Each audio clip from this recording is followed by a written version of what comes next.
This is an open letter for Uncle Sam. Here's the thing, Uncle Sam.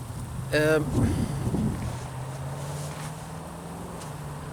because the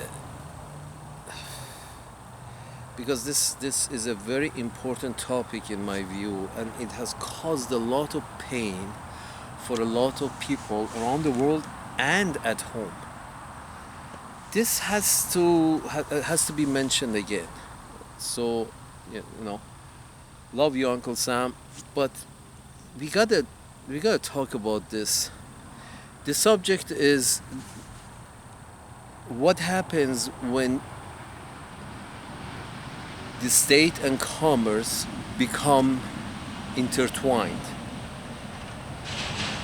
I went over this before in previous videos. State and commerce must be separated, just like state was separated from the church, or church was separated from the state. State and commerce need to be separated from each other, as state and church was, thankfully. Here's the reason, and I don't have to say any of the reasons, because anybody with any kind of knowledge regarding Uncle Sam's history can conclude by themselves, without my suggestion, by themselves they can conclude that it's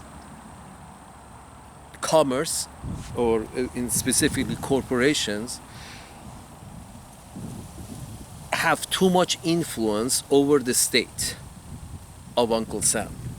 And this has caused a lot of pain and suffering around the world to non-Americans, as well as many Americans have perished because of this, this entanglement of the state and commerce in Uncle Sam's land. In reality, it doesn't have to be. There is no need for commerce to be overly involved in the state. Even if you have capitalism is fine. Love capitalism. But capitalism can do capitalism without interference, without help from the state, not without help from the state. Basically, let's just pick any examples. Why is the relationship between Uncle Sam's managers and Saudi Arabia so great? Even though Saudi Arabia is the most heinous violator of human rights on earth, or Arabs in general. In Jordan is one of has got one of the worst, most vicious security services in the world. Why these vicious groups of people, these vicious nations, have not been ever reprimanded? Because of commerce. Reprimanded by the state of Uncle Sam because of commerce. Because they hold, commercial entities of, Chevron and Exxon, oil entities have a lot of money to make over there. So basically, they are muzzling Uncle Sam with regards to, reprimanding these human rights violators, for example. So when it comes to Jordan and Saudi Arabia and UAE and Qatar, it's like the state is muzzled. We don't talk about their problems because they're beneficial to our corporations. That is commerce muzzling the state in this instant. And why is for example, the Iranians are not have always not been a friend, not been considered a friend, ever since they basically wanted to kick British Petroleum, that's another oil company, out of their country and take control of their own oil. that point was where the British got in touch with Uncle Sam, and Uncle Sam told the CIA to get involved and have a overthrow whoever has decided to take over the British interest over there, or take on British interest over there. Not British interest, corporate interest in Britain. Again, commerce. Folks, you can't have the state fight commerce wars for them. Specifically because when the commerce knows that they cannot depend on the state, they work out a better deal with the local shedheads. So they probably have to take less profits. But the moment commerce realizes they have a chance to get the state involved to fight on their behalf, then that's the end of the story. Commerce will not back down. Commerce wants 100% profit. Doesn't want to give anything to the local shedheads, any share, any part, and doesn't want to make a deal with the local shedheads. So, because commerce knows that they can depend on Uncle Sam, on the state to back them up and beat the crap out of this whichever state that is not letting commerce make good profits. So the Iranians became bad because the first instant was because a private corporation, BP, British Petroleum, wanted to make 100% of profit of the Iranian oil, or close to it, 99% of it. And when the Iranians said no, British Petroleum, a commercial entity, got in touch with the state to convince the state to get involved and protect their interest. Again, commerce is in getting state to help them out for more profits, to keep their profit margins high. So it's as simple as that. Even the friends and enemies of a state depends on which state are giving a good deal to the commerce, the corporations. If they're giving a good deal to U.S. corporations, then that state is a good state. We are going to be friends with that state. But if those entities don't give a good deal to U.S. corporations, then they're bad. We got to go beat the shit out of them. Iraqis, I mean, they say, it's been said multiple times by multiple sources that the main reason Iraqis, the main reason that this last agreement with the Iranians were not, satisfactory, was because it wasn't satisfactory to U.S. corporations, because the Iranians were working with European and East Asian corporations, but they weren't letting in any U.S. corporations into the deals. They just didn't want to deal with them. Whatever the shit is their problem. But again, U.S. corporation could have, come up with ways of getting involved, giving better prices or whatever, but then that would have cut into their profit margins. So, find a reason, convince the state to pick a fight with somebody because, you don't want to cut into your profit margins. Again, the state has become sort of like too involved with the commerce in Uncle Sam's land. And the more the commerce gets involved with the state, the more these wars are going to be, or mostly, as we've seen, almost all of these wars are commercial wars. Iraq didn't have any weapons, or it wasn't involved in 9/11, but the main war became Iraqi war. It was because of corporations. There was the vice president was in arms business. before joining, and then the president himself was, his family is in the oil business, and they have enough friends and family and interest in the oil business to, you know, pull something like that off. Just, you know, folks, so you can see it. You can see it. I mean, incarceration, the incarceration of whether illegal immigrants or criminals, giving long sentences to these incarcerated people, because again, commerce is involved. Commerce is making money by incarcerating them. They're getting they're getting paid with tax money to incarcerate a bunch of people in the society. It's sort of like, folks, is commerce. Commerce is coming up with all kinds of bad ideas how to make money, and as long as they have the state in their back pocket, people are going to suffer. Whether people die in war and come back home with PTSD, or get, you know, wounded in war, or lose a limb in war, or the other side, other people of other human beings on the other side of the planet perish, die, get murdered because of war. These are all commercial related.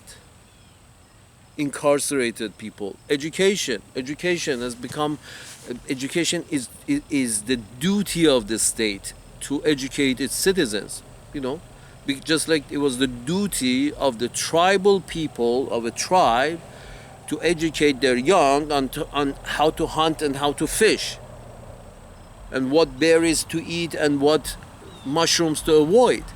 This was the job of the tribe. The tribe has one job, and that is to, you know,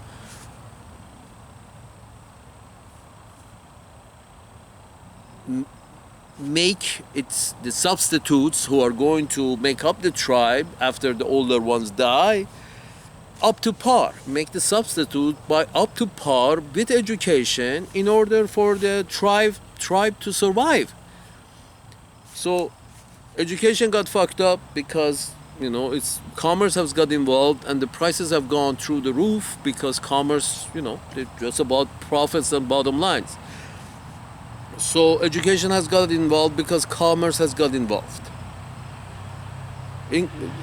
Judiciary has got involved.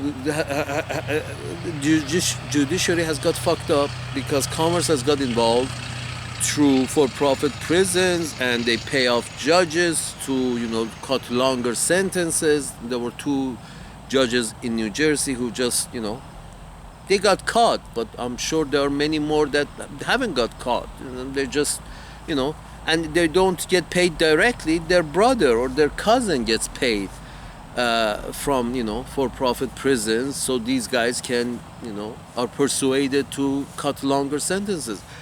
The legislature is convinced by the commerce to do their part, and the 3 strikes and you're out kind of a deal, that if you do it for the 3rd time, we're gonna just throw you in and throw away the key. Again, commerce. Who benefits from that? Not the person doesn't benefit, nor does the society. The commercial interest, who's, you know, now they got a slave who they can pay $1 a day, and he's over the moon because he has something to do, because it's too boring to sit around and watch the walls all day long. It's the wars, the arms business, the oil business. The state, the oil business was and still is too involved with the state in Uncle Sam's land. So therefore, when the car industry in the 1960s and 1970s, the car industry can easily have, you know, through research and development, gone towards the battery way. The oil industry said nope. They paid off the car industry, or they bullied the car industry to drop all ideas about electric cars, and the state was too involved with commerce, i.e. the oil industry, that the state turned a blind eye. again, commerce is involved with the state too much. And every time commerce persuades the state to take unhelpful decisions, illogical decisions, even sometimes, bad decisions, evil decisions. Folks, again, forgive me, but you guys are much smarter than I am. But folks, it's clear as day that everywhere you have a problem in the society is somewhere that commerce has found a way to make a buck at whatever the cost, and the state is either turning a blind eye or actually helping commerce make a buck. And the state is getting a cut, but still it's not it's not helpful to the citizens. Drug industry, healthcare industry, it's the tribe's job to provide healthcare to members of the tribe. The shaman could not refuse a member of the tribe. When we lived in a tribe, there was a shaman. The shaman could not refuse, doing whatever he did to help the tribal members. He just didn't. There was not an option. It's sort of like healthcare. If you belong to this tribe, you can, be taken care of. Your health can be taken care of if you belong to this tribe without going bankrupt. Without, losing, if we want to, without losing your mind, without losing your family, without you losing your marriage, without going bankrupt. But no, commerce has got involved, the prices have gone up, just like the price of education has gone up, just like the price of oil has gone up, just like the price of everything. Every time price of incarcerating people have gone up.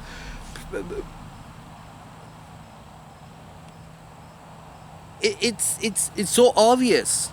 I'm not sure, it doesn't take a genius to find out. Commerce, defense industry. Defense wants to sell arms. So they love to create this paranoid environment that you're always under attack and you should have as many guns as possible in your house, in your silos and under the ground and on the air. You should all be armed and get ready, blow the motherfuckers up, whoever the fuck they are. But this paranoia, the arms industry thrives in this paranoid environment. And and again, a statesman would go out there and say there is nothing to fear but fear itself. But there are no more statesmen. These are all commercial men. These are all salesmen who get elected to office. Salespeople. They don't make it. They look at opinion polls and make decisions. Sort of like, I'm sorry, if you're an intellectual, you make decisions based on what is right and what is wrong, not what the fuck the poll says. Who the fuck is the poll? A bunch of uneducated cocksuckers are questioned about their views. If they knew right from wrong, they didn't need leaders. They would, take decisions on their own. Obviously, they need leaders, they need legislatures, because their motherfucker doesn't know right from wrong himself. And now the leaders have to get their lead, distinguish between right and wrong based on what the Joe Sixpack thinks? Am I crazy or what? This is crazy. Is this crazy or what? I mean, this is crazy. It's sort of like, let's see what the commercial people think what is their decisions. They will tell us what to do, and let us see what Job Sixpack thinks. So democracy has become, instead of let's find the most intelligent people, the most intellectual people, and give the reign of power and the reign of the state to them, and let's hope they make decisions, wise decisions, based on their intellect and based on logic and based on what is good. That has turned into, let's find a salesman who's got a nice smile, who can sell wars, who can sell anything, including wars.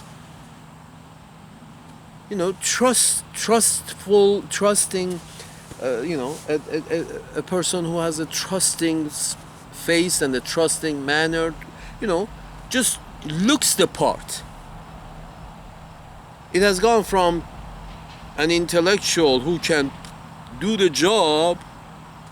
The system has turned to a salesman who can look the part. There go you have Reagan. A salesman, an actor who can look the part. He looked the part. He looked the part of a president. But can anyone with straight face can say that an actor is an intellectually, has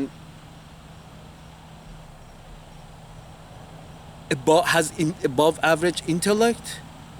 An actor has above average intellect? No, it doesn't. If an actor had above average intellect, he wouldn't be an actor. He would, he would do something else. George W. Bush didn't have above average intellect. Reagan didn't have above average intellect. Bush the father didn't have above average intellect. Nixon did. And okay, bad, good, doesn't matter. At least the intellect is there.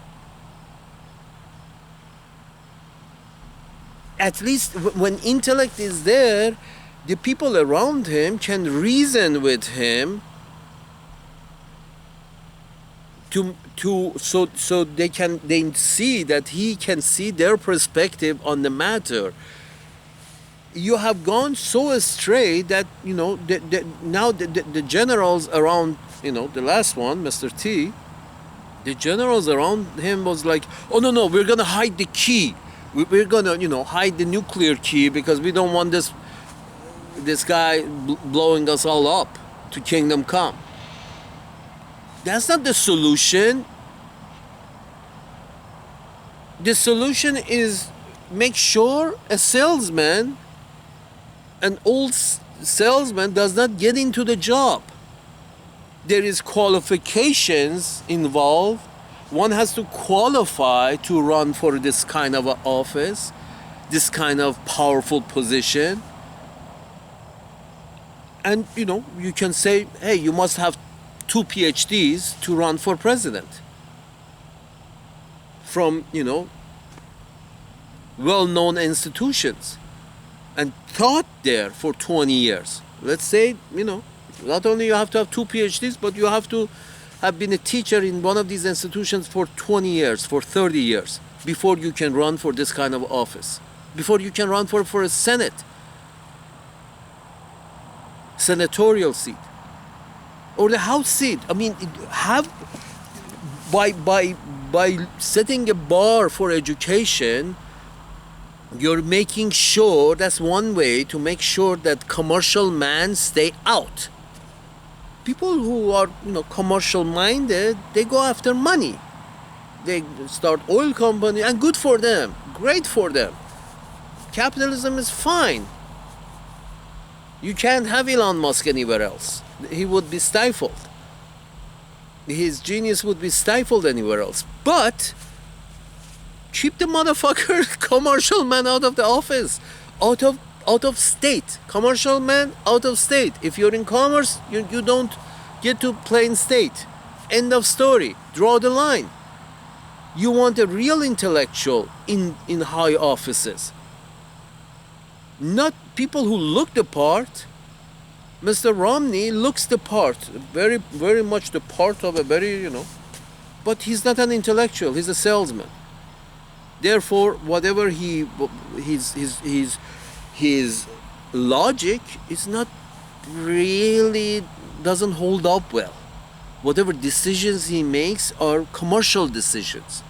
Folks, commerce is going to get us all killed. With all these wars and nuclear war coming up, it's gonna get us all killed.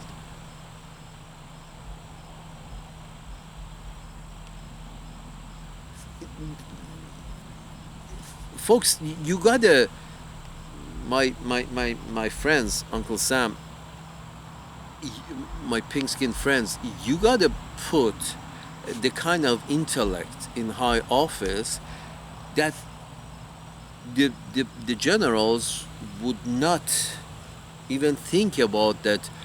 Oh, let's make sure he doesn't find the key. Let's make sure we hide the key. You hide the key from a child. I mean, you don't hide the key from an intellectual powerhouse. And that is the problem. The whole idea of allowing, not having high enough standards, qualifications for high office has resulted into, a lot of people leave high offices in commerce and, head towards the state jobs, elected state jobs. Or even, state appointed state jobs. Other commercial men go in and they appoint lesser commercial men from the commercial side, from the commerce side, into the state in the positions, like Mr. T did with the guy he replaced in the post office. Basically, the guy has friends or other friends, or he's known. And the guy wants to, push up the stock price of FedEx and USPS, and DHL and UPS and FedEx. So because he wants to provide more work for them, he tries to undercut the post office, increase the prices in the post office, or undercut the post. Do whatever the fuck is necessary to make this thing not work properly. So, UPS and DHL and FedEx can make more money. Are you fucking kidding me? This is commerce getting involved with the state. Put an oilman as foreign secretary, Mr. Tillerson, came in and left, but then Pompeo is an arms man. He's in arms industry. He was in the arms industry and he's going to go back to the arms industry. I'm sure he still has a stake in the arms industry. Get that, put it in the foreign state. It's sort of like either oil men or arms men run the State Department. Then put the guy with ties with UPS and DHL and FedEx into the post office, at the top of the state in post office, and then take another oil or arms guy and put it in. Oh, vice president. Can they take the arms guy, put it in vice presidentship, take an oil guy, make him a president, take an actor, make him president, and his vice president should be an oil guy. Folks, and Trump, great salesman. Mr. T, great salesman, love him. But he's not an intellectual. He's a great salesman. He could, as a great salesman, one of the qualifications of great salesman is that great salesman can put their finger on the problem. Pretty soon after speaking to a customer, a salesman, a smart salesman can figure out what is it this customer is looking for, really at the bottom of their heart, what they're looking for, and then point them to the right direction and give them the right product. Well, Trump does that. He by nature is a salesman. He knows what's the problem, the problem that the people felt and feel, and he put his finger on it. The large portion of society that this close association between commerce and state has left a large portion of society, homeless and hopeless. Bad education or bad health and no housing and bad housing and low income, and he put his finger on it. Well, for past 100 years, commerce has been, especially after World War II, commerce has been too involved with the state in Uncle Sam's land, to the point that there is this group that the House works with, in which I understand it has an acronym that literally people from commerce write the laws that they want and they hand it to their appropriate representative for the representative to bring it to the House floor. Yes, I read this from couple of articles. I have read this, that it's an acronym, it's an official group. Lobbying is how commerce tries to influence the legislature, what laws they want. Well, the couple of million homeless people, they don't have a lobbyist. When you allow commerce to have lobbyists, one understands that if teachers had a lobbyist, and if teachers union had a lobbyist, or a construction workers had a lobbyist, that is maybe understandable. But corporations having lobbyists, or organizations that corporations form, all the oil corporations donate to a specific firm that handles all their lobbying. Are you fucking kidding me? And all promises are made to the legislators that once they leave, they can get well-paying jobs in commerce. Again, that must be illegal. There must be separation of commerce and state, as there is separation of the state and church. End of story. It just the machinery of society, specifically in the states in which there is too much involvement between the state and commerce, the machinery of society will come to a halt.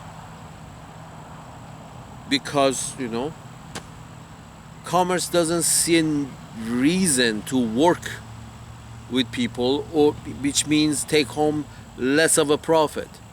Commerce wants to show growth, wants to show profit, increase profits year after year.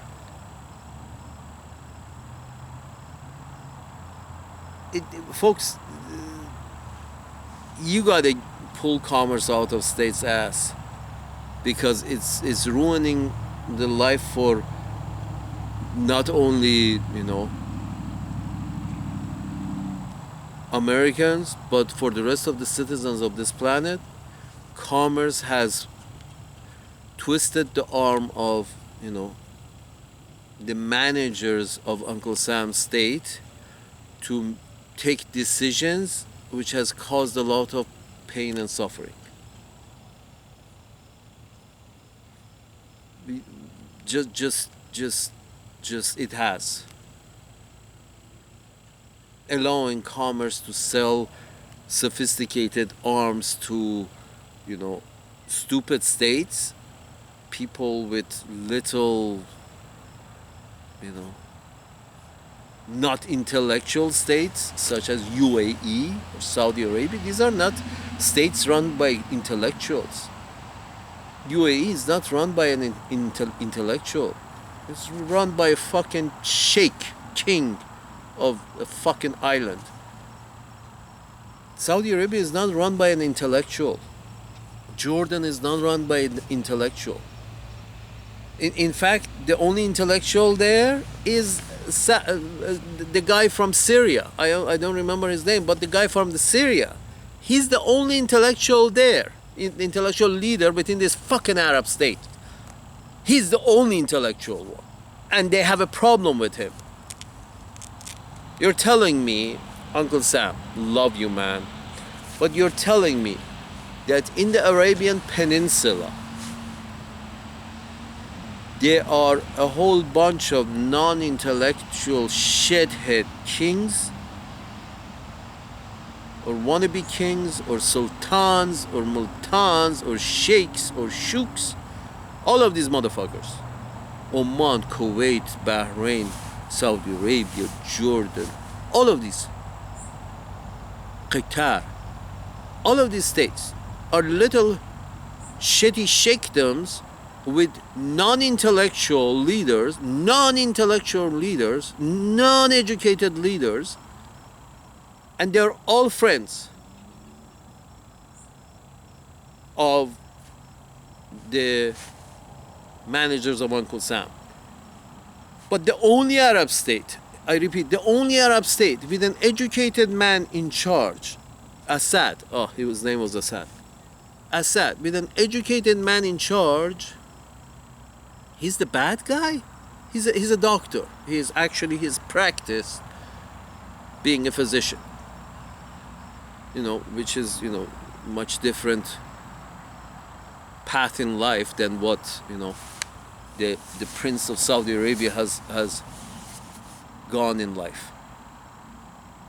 Or the king of, the Sheikh of Abu Dhabi. So the only intellectual over there you have a problem with. The only intellectual leaders in the Arab world is the bad guy. But all the shitheads, non-intellectual, stupid motherfuckers of the Arab world, they're all friends. The one intellectual is the bad guy. This is what I mean, Uncle Sam, that the state, your managers are too involved with commerce, have become too involved with money man. So the decisions they make is that, here, intellectual, we don't agree with anything he says, anything he does, that's a bad guy. All these, people who chop people up and, burn them and then dissolve them in acid, they are, have no intellect whatsoever. These are friends. These are allies. These are assets. I'm sorry, Uncle Sam. Do you see how ridiculous the situation is? Uncle Sam, I mean, your leaders, your system, they have set up a system for you in which, their leaders don't have to, be intellectuals to qualify to lead, to be participate in an election. A bunch of salesmen apply for the job, and they usually extrovert, and they love to speak with lots and lots of people and meet lots and lots of people per day, so they become successful in elections. And you have a three-ring circus going with a lot of salesmen running around and screaming, look at me. But nothing is solved because no problem is solved because corporations need to make money. And if the people of the tribe are homeless and healthless, bad health and bad education and homeless, so be it. One becomes speechless. That too much, the state is bending backwards to please the commerce. In fact, state asks the commerce that what do they want and what will please them more and what will be beneficial to the bottom line, and state just does it. What do you guys think? Folks, the state has to be filled with intellectuals who can think and find the right decision where and their intellectual people. What is the objective of intellectual people? Least amount of suffering. Best result with least amount of suffering for the system to work. The priorities of intellectual people and salespeople are different. Salespeople are looking for bottom lines and profits. Intellectuals are looking for what is good. In 50 years' time, how will this policy be, will affect 50 years in our society in 50 years or 100 years in the future. This is what intellectuals think about. This is what intellectual policymakers will think about and talk about and act upon. But, salespeople who get into politics and legislature basically act based on, which corporation is screaming the louder and, donating the most money to their campaign, and what are their concern, and therefore write the legislature to please their concern, to alleviate their concern and please them. Folks, this is